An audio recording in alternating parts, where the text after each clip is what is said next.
Dry ice is typically used on camping trips as it helps to keep food and drinks cold for days. The temperature of dry ice is a chilling -78.5 degrees Celsius. Dry ice is frozen CO2 carbon dioxide in a solid form. Under normal conditions, CO2 is a gas. Only about 0.035 of our atmosphere is made up of CO2. The air we breathe is 79% nitrogen and 20% oxygen. CO2 and other gases make up the remaining air that we breathe. Unlike most solids, frozen CO2 does not melt into a liquid as temperatures rise. Instead, it changes directly into a gas. Carbon dioxide is unique in this way, as it turns into vapor at atmospheric pressure, as some solid gases turn into liquid at atmospheric temperature.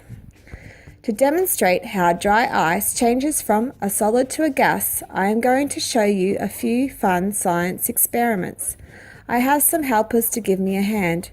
I've purchased dry ice from the camping shop and I am going to show you something really cool, literally. I am going to put the dry ice in the pool and show you before your very eyes how quickly a solid form can turn into a gas because of a temperature change.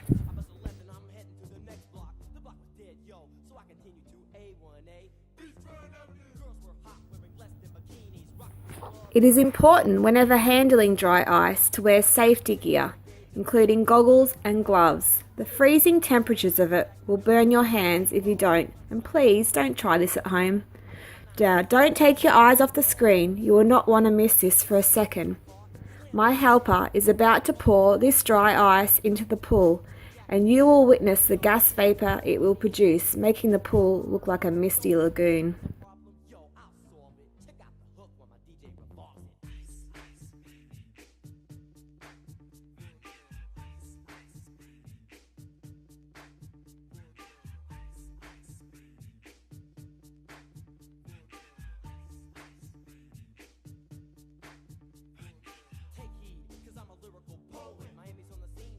As he pours the ice in the pool, you will see the dry ice in its solid form turn into a gas.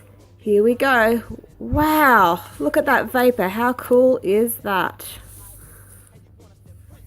So why does dry ice or CO2 turn straight into gas from a solid? At standard pressures and common temperatures, a material goes from a solid to a liquid to a gas.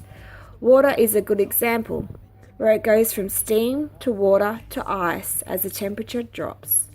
But at higher pressures, it is possible to skip the liquid phase altogether. The process of going directly from a solid to a gas is called sublimation. Going the other direction from a gas to a solid is called deposition. And now for our final experiment today. I have a helper who is going to place a cube of ice, dry ice, into a Coke bottle. Wait for the explosion.